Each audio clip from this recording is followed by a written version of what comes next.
One of the things I am most known for is helping more than 10,000 goalies get a wider butterfly flare in 14 days or less using the butterfly challenge. Today I'm gonna do a little better than that. In the next 5 minutes, I'm gonna give you a wider butterfly flare. Let's go. I do not have to tell you how important a wide butterfly flare is for stopping pucks. Even if you can just get an extra 1.5 inches on your flare, that's gonna be enough to, keep a puck out on a wraparound where you just almost get there. So it's important, but it's also important for taking wear and tear off your hips, your knees, and your ankles. Just like the splits, we don't all have hip structure that gives us, not everyone can do the splits. Not everyone can have that wide flare or that double seal. That's partly just the anatomy that you're born with. But most of us, the vast majority of us, can get more range of motion than what we currently have. So I'm gonna give you 3 of my best super simple exercises to give a wider flare. But the first thing I need to do is do a pre-test. So I'm gonna do a little measurement on myself. Then I'm gonna go through these 3 exercises and do a follow-up measurement just to show you it actually works. When you do the right things and affect the right muscles, just seems to work somehow. So let me do the measurement, then I'm gonna show you these drills. And to prove that it really works, we're gonna do a pre-test and a post-test. So this is my pre-test, and I'm gonna try and set it up exactly the same both times. I've got my knees touching, my knees are bent to 90 degrees, and then I'm just gonna let my feet fall out to the side.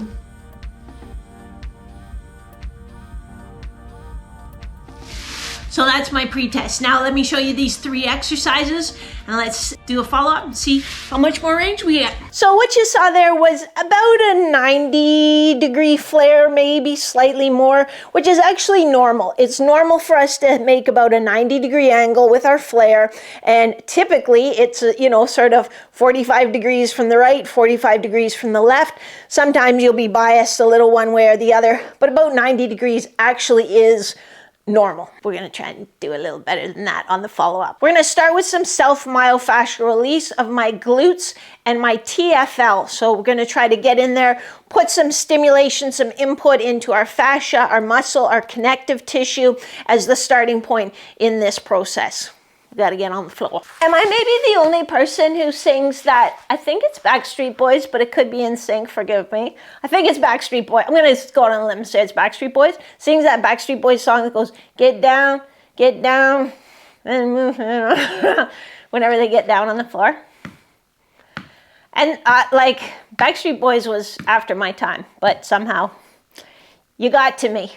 Donnie Wahlberg and company, you got to me. So we are going to get our glutes, and I'm gonna make sure I get the whole thing. So right up here in the top border, kind of up at the top of my sacrum, or not my sacrum, my pelvis.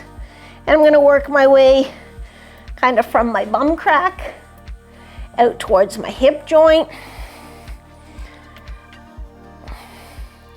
I'm gonna do that for about 30 seconds. You know what?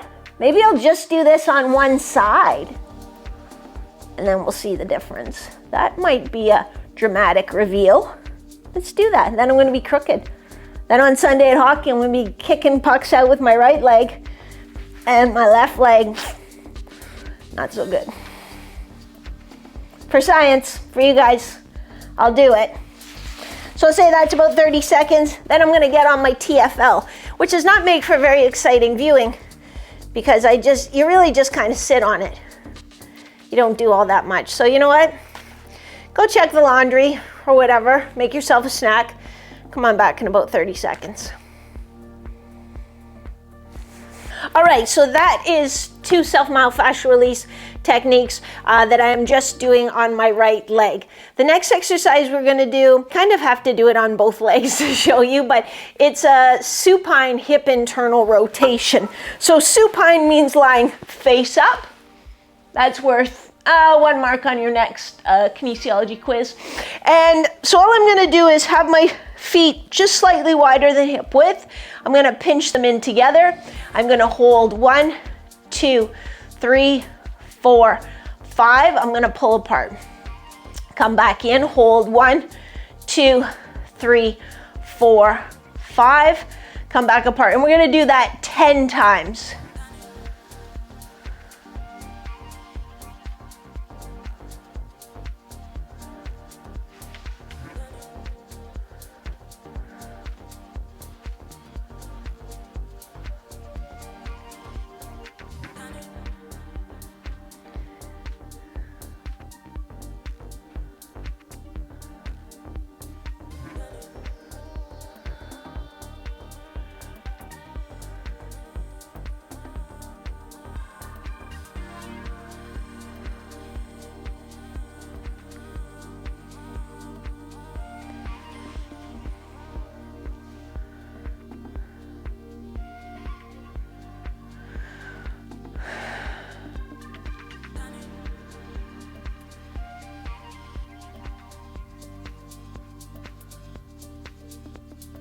So you might have noticed as I went through that, when, I started out, I felt like a medium kind of resistance or stretch.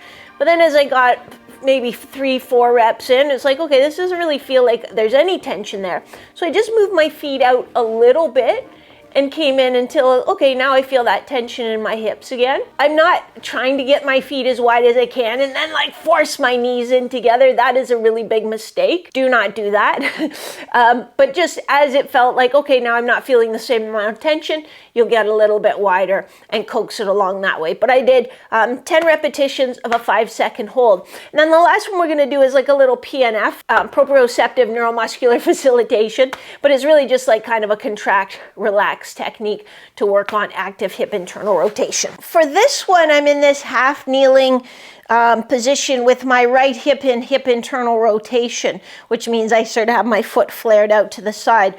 Really important when I do this one is that I keep my pelvis pointing straight ahead, because I could look as if I've got an incredible flare, like, wow, look at, oh, that's a great stretch, because my shoulders are square to you, but my pelvis is here.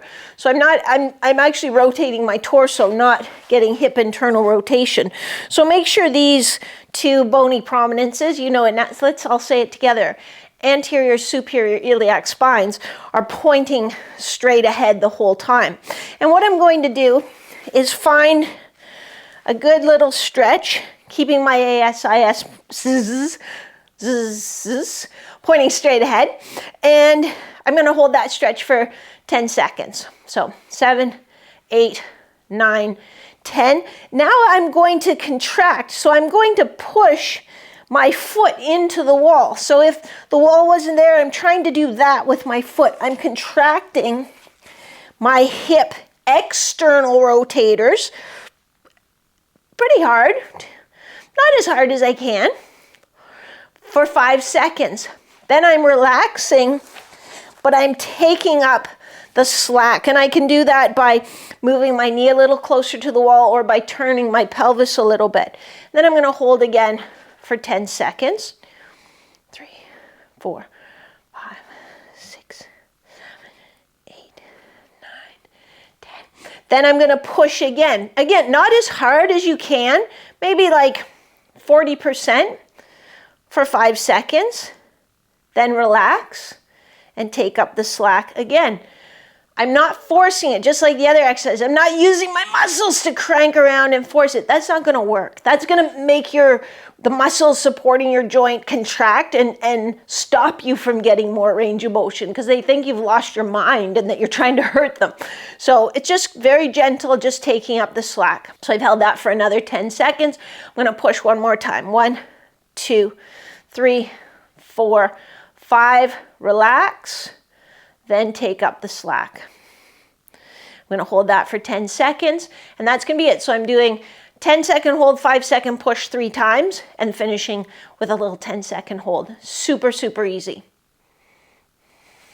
And then I relax. So we've done self-myofascial release, glutes and TFL. We did a supine hip internal rotation, and then we did a PNF half kneeling hip internal rotation. Now we're going to get down and do the follow-up test. So I would expect, since I did all 3 techniques on my right side, that my right side will have more flare than my left side now. I did the supine internal rotation together because that's how I want you to do it. So I actually might improve a little bit on my left side as well. But We shall see. It's science, so we don't know what's gonna happen, but here we go. So I left the camera tripod in the same spot, so it should be pretty good to the same angle. Let's see what we got.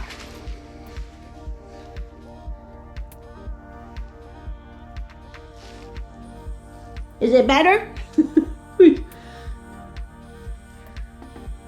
Oh, thank goodness it worked. Whew, that was lucky. It was, seriously, it's not luck. When you understand how the tissues work together, the muscles work together, the fascia, your brain, then you can create these processes that are going to unlock mobility. Also, don't want you to think of this as a circus trick or something that you just use before you play so that then I'll have a wide flare and I can stop pucks. It can be a part of your pre-skate warm-up. But the key is consistently doing this type of training, mobility training, day in and day out, so that you get closer and closer and closer to that maximum, just being your normal and having that loose feeling all the time, which is really what we're all after. Couple key points. So consistency is one. Other one is that not everybody can do a double seal. We all have different hip anatomy. Most of us can't. So we're just looking to maximize what we have. Key point number 3, we're not trying to force our joints into positions that they cannot go into.